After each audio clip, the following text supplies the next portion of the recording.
और वहीं मध्य प्रदेश के मऊगंज में यूरिया खाद की किल्लत ने किसानों को बेहाल कर रखा है। 50 टन यूरिया की खेप आते ही वितरण केंद्रों पर अफरा तफरी मच गई।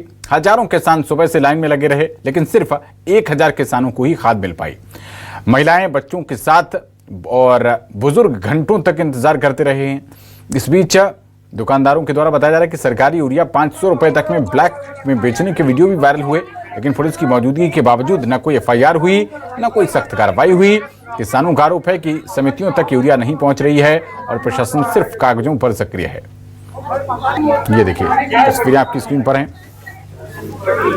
महिलाओं बुजुर्गों की ये कतारें, और बताया जा रहा है कि सरकारी यूरिया की खुलेआम कालाबाजारी के वीडियो भी वायरल हुए। आपसे पूछे, बोले हमारे पास 500 रुपए अवेलेबल है, ठीक है, हम आपको एक जिंक देंगे। बोले जिंक नहीं लेंगे, बोले जिंक तो चलेगा साथ में ही, ठीक है। 500 रुपए खादी दिए, 400 रुपए उसका क्या बोलते हैं, जिंक का दिए, 900 रुपए टोटल, 900 रुपए है सब नंबर मैडम से लेके आए हैं। आ सकते हो, बताइए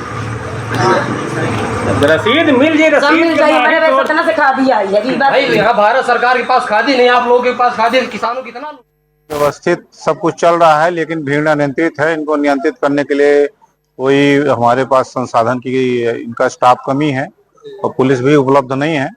और अब इनको लाइन पे लगा दिए, सबको खाद सुनिश्चित किया जाएगा कि सबको 100% खाद मिले। और पूरी तत्परता से काम भी कर रहे हैं लोग, लेकिन थोड़ी संख्या बल ज्यादा हो गई किसानों की, इसलिए थोड़ी अव्यवस्था फैली है, जिसको ठीक कर दिया है और सुचारू रूप से संचालित होगा, सभी को खाद प्राप्त होगी।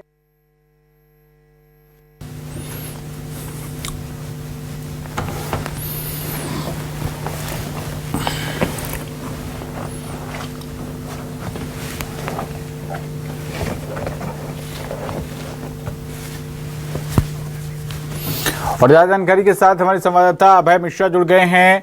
अभय, किसानों को पर्याप्त मात्रा में खाद नहीं मिल पा रही है, डिमांड एंड सप्लाई के बीच भारी अंतर है, सप्लाई कम है, डिमांड बहुत ज्यादा है।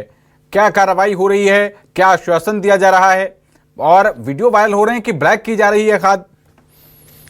जी, मैं आपको बताना चाहूंगा कि जिस समय मऊगंज जिले में खाद की जो कालाबाजारी है वो चरम सीमा पर है, और कई बार प्रशासन को किसानों के द्वारा इसकी शिकायत भी की गई है, लेकिन प्रशासन के द्वारा इस पर कोई एक्शन नहीं लिया जा रहा है।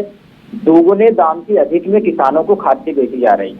सबसे बड़ी बात यह है कि खाद मार्केट में तो उपलब्ध है, लेकिन जो सहकारी समितियां हैं वहाँ खाद की अनुपलब्धता है, जिसके कारण किसान परेशान है। अभी हाल ही में 50 टन खाद आई है, और जिले के अंदर 50 टन खाद आना मतलब किसान को ये समझा जाए कि वही थोड़ा सा ऑक्सीजन दे दिया गया है कि किसान ले जाए खादों को और अपने फसलों में डाले। ये संभव नहीं है, क्योंकि 2000 की लंबी लाइन है, कतारें हैं और किसान परेशान है। सबसे बड़ी बात यह है कि कलेक्टर को एक आदेश जारी करना पड़ा और पुलिस बुलानी पड़ी किसानों के लिए कि भीड़ अनियंत्रित ना हो, बेकाबू ना हो, किसान लाइनों में रहें और खाद वितरण हो सके। चलिए, तो आप हालातों पर नजर बना रखिएगा। भाई, बहुत शुक्रिया इस अहम जानकारी के लिए आपका।